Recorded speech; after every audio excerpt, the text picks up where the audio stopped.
আসসালামু আলাইকুম। আমন্ত্রণ জানাচ্ছি জাগো স্পোর্টসে। আপনাদের সাথে আছি আমি মমতাজ শাহিন রুম্পা। শুরুতেই জানিয়ে দিব আপডেটগুলো। Through extra cover, and this time the fielder finds it. She managed to bisect the fielders on keeper Jyoti, standing up for the medium pacer Trishna. It's wide, it's cut away, but straight to the fielder. Back-to-back wickets for Trishna. She has her third.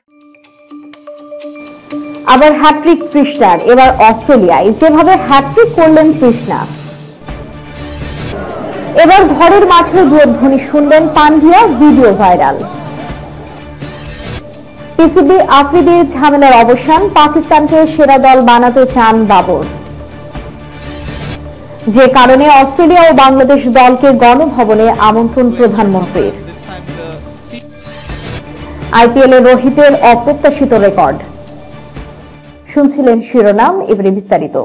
অস্ট্রেলিয়ার বিপক্ষে বাংলাদেশের মেয়েরা আরো একবার নাস্তানাবুদ। মিরপুর সিরিজের দ্বিতীয় টি-20তে record গড়েছে Aussie মেয়েরা।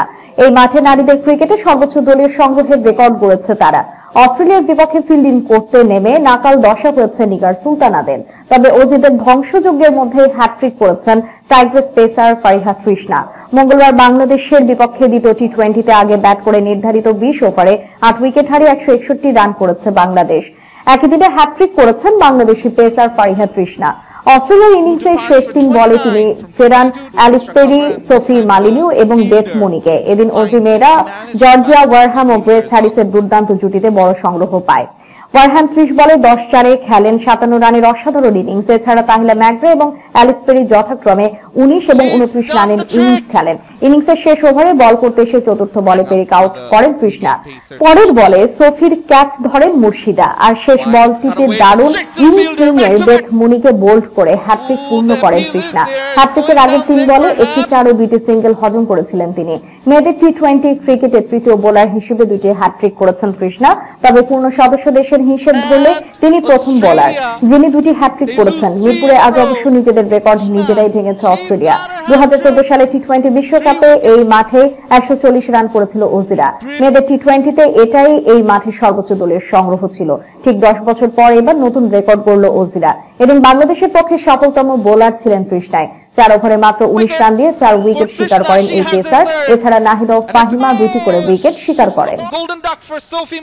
সময়টা ভালো যাচ্ছে না হার্দিক পান্ডিয়ার। রোহিত শর্মাকে সরিয়ে তাকেই মুম্বাইয়ের অধিনায়ক করার সিদ্ধান্ত এখনো যেন মেনেই নিতে পারছে না মুম্বাই ভক্তরা। এর আগে নিজেদের ঘরের বাইরের মাঠে দুর্ধ্বনি শুনতে হয়েছিল তাকে। এবার তো সরাসরি নিজেদের মাঠ ওয়াংখেড়েতে দুয়ো শুনলেন হার্দিক। পরিস্থিতির সামাল দিতে স্বয়ং রোহিতই এগিয়ে এসেছিলেন, কিন্তু মুম্বাইয়ের দর্শক যেন এবারে রোহিতের কথাও শুনতে নারাজ। বিশেষ করে হার্দিক যখন দলের প্রয়োজনে বড় রান করতে ব্যর্থ, তখন ঘৃণা যেন আরো বেশি দেখালেন মুম্বাই সমর্থকরা। ঘরের মাঠ ওয়াংখেড়ে স্টেডিয়ামেও হার্দিককে লক্ষ্য করে ভেসে এলো ব্যঙ্গাত্মক শীষ। টস করতে নামার সময় স্টেডিয়াম জুড়ে শোনা গেল রোহিত চিৎকার। হার্দিক যে দুয়ো পেতে পারেন তা আঁচ করা গিয়েছিল আগেই। আহমেদাবাদ এবং হায়দ্রাবাদে মুম্বাই ইন্ডিয়ান্সের আগের 2টি ম্যাচে একই দৃশ্য দেখা গিয়েছিল। ওয়াংখেড়েও বাদ গেল না, টসের আগে থেকে আক্রমণ শুরু হয়। হার্দিক ওয়ার্ম আপ করতে নামার সময় ব্যঙ্গাত্মক শীষ দেওয়া শুরু হয়। হার্দিক টস করতে নামার সময় আবার বদলে গেল দর্শক প্রতিক্রিয়া। ওয়াংখেড়েতে রোহিতের নাম ধরে চিৎকার শুরু হয়। তখনই মাইক হাতে সঞ্জয় মাঞ্জরেকর দর্শকদের সংযত হতে বলেন, তাতেও থামেনি চিৎকার। হার্দিক ব্যাট করতে নামার সময়ও সচিন তেন্ডুলকর স্ট্যান্ড থেকে কটাক্ষ ভেসে আসে। ম্যাচটিতে আগে ব্যাট করতে নেমে গোল্ডেন ডাক মারেন রোহিত শর্মা, নোমান ধীর এবং ব্রেভিস।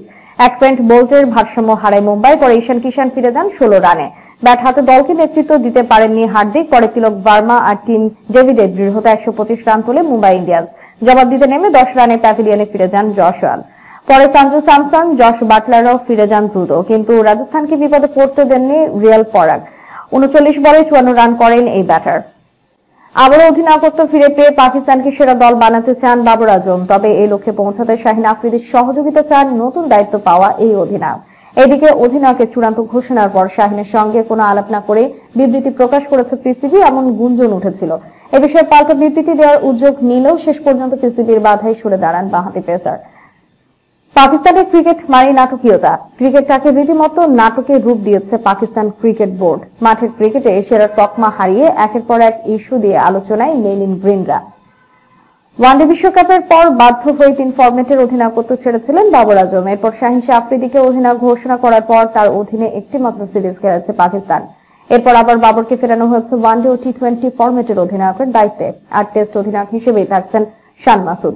টি-20তে নেতৃত্ব পেয়ে পাকিস্তানকে বিশ্বসেরা দল বানানোর প্রত্যাশার কথা জানান বাবর। এতে সতীর্থ শাহিনকে সঙ্গে নিয়ে সেই লক্ষ্য পৌঁছাতে চান তিনি। বাবর আজম বলেছেন, আমাদের যৌথ লক্ষ্য পাকিস্তান দলকে বিশ্বসেরা দল বানানো।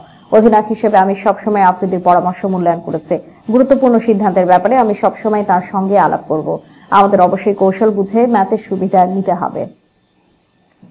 প্রধানমন্ত্রী শেখ হাসিনার সঙ্গে আগামীকাল গণভবনে সাক্ষাৎ করবে অস্ট্রেলিয়া ও বাংলাদেশ নারী ক্রিকেট দল। ঢাকা পোস্টকে বিষয়টি নিশ্চিত করেছেন বিসিবির নারী বিভাগের প্রধান হাবিবুল বাশার সুমন। বাশার বলেন, আগামীকাল বেলা 1টায় দুই দলের ক্রিকেটাররা গণভবনে যাবেন। শুধু ক্রিকেটাররা সেখানে থাকবেন। প্রথম অস্ট্রেলিয়া দল দেখা করতে চেয়েছিল, এরপর বাংলাদেশ দলকেও আমন্ত্রণ জানানো হয়। ক্রিকেটারদের সঙ্গে নাদেল ভাই থাকবেন। বাশার আরো বলেন, সেখানে মূলত সৌজন্য সাক্ষাৎ হবে। বাংলাদেশ দল থেকে 15 জন ক্রিকেটার এবং চেয়ারম্যান থাকবেন। পুরুষদের মতো নারী ক্রিকেটেও প্রবল শক্তিধর অস্ট্রেলিয়া। 1, 2 কিংবা 3 নয়, ওয়ানডেতে রেকর্ড 7 আর টি-20তে 6 বারের বিশ্ব চ্যাম্পিয়ন অজিমেরা। সেই চ্যাম্পিয়নরা প্রথমবারের মতো দ্বিপাক্ষিক সিরিজ খেলতে পা রাখে বাংলাদেশে, যে কারণে সবার আগ্রহের কেন্দ্রবিন্দুতে ছিল এই সিরিজ। যদিও বিশ্ব চ্যাম্পিয়নদের বিপক্ষে সিরিজটা ভালো যায়নি স্বাগতিকদের। 3 ম্যাচ ওয়ানডে সিরিজে হোয়াইট ওয়াশের পর টি-20তেও এরই মধ্যে সিরিজ খুলিয়েছে নিরাশ সুলতানা জটিল দল। 4 এপ্রিল তৃতীয় ও শেষ টি-20তে দুই দল মুখোমুখি হবে। চলমান আইপিএল এর শুরুটা ভালো হয়নি মুম্বাইয়ের। হার্দিক পান্ডিয়ার নেতৃত্বে ভর করে প্রথম 2 ম্যাচেই হেরেছিল তারা। ঘরের মাঠে নিজেদের তৃতীয় ম্যাচে রাজস্থান রয়্যালসের কাছে 6 উইকেটে হেরেছে 5 বারের চ্যাম্পিয়নরা। এটা আসলে হ্যাট্রিক হারের তৃতীয় স্বাদ পেয়েছে হার্দিকের দল। এদিকে খুব একটা ফর্মে নেই দলটির ওপেনার তথা সাবেক অধিনায়ক রোহিত শর্মাও, যার প্রভাব পড়েছে দলের সামগ্রিক পারফরমেন্সেও। ঘরের মাঠ ওয়াংখেড়ে স্টেডিয়ামে রাজস্থান রয়্যালসের বিপক্ষে ম্যাচে রানের খাতা খুলতে পারেনি রোহিত। প্রথম বলেই ক্যাচ তুলে দেন তিনি। ট্রেন্ট বোল্টের বলে গোল্ডেন ডাক মেরেছেন রোহিত, আর তাতেই আইপিএলে লজ্জার রেকর্ড হয়ে গেল তাঁর। এবারের আসর শুরুর আগেই হার্দিক পান্ডিয়ার কাছে নেতৃত্ব হারিয়েছেন ভারতীয় ওপেনার। নেতৃত্বের চাপ না থাকায় ব্যাটিংয়ে বাড়তি মনোযোগ দেওয়ার সুযোগ ছিল রোহিতের, কার্যত সেটি পাচ্ছেন না। প্রথম ম্যাচে বড় ইনিংসের আভাস দিয়ে তিনি ফিরেছেন 43 রানে। পরের ম্যাচে করেন 26 রান। দ্বিতীয় ম্যাচে 0 রানে সাজঘরে ফেরেন রোহিত। তাতে দিনেশ কার্তিকের বিব্রতকর রেকর্ডে ভাগ বসালেন হিটম্যান। টুর্নামেন্টের ইতিহাসে এই দুজনই সবচেয়ে বেশিবার 0 রানে আউট হয়েছেন। দুজনই 17টি ইনিংসে রানের খাতা খুলতে পারেননি। শেষ করার পূর্বে সংবাদ শিরোনামগুলো জানিয়ে দিব আরো একবার। আবার হ্যাট্রিক কৃষ্ণার, এবার অস্ট্রেলিয়ায় যেভাবে হ্যাট্রিক করলেন কৃষ্ণা।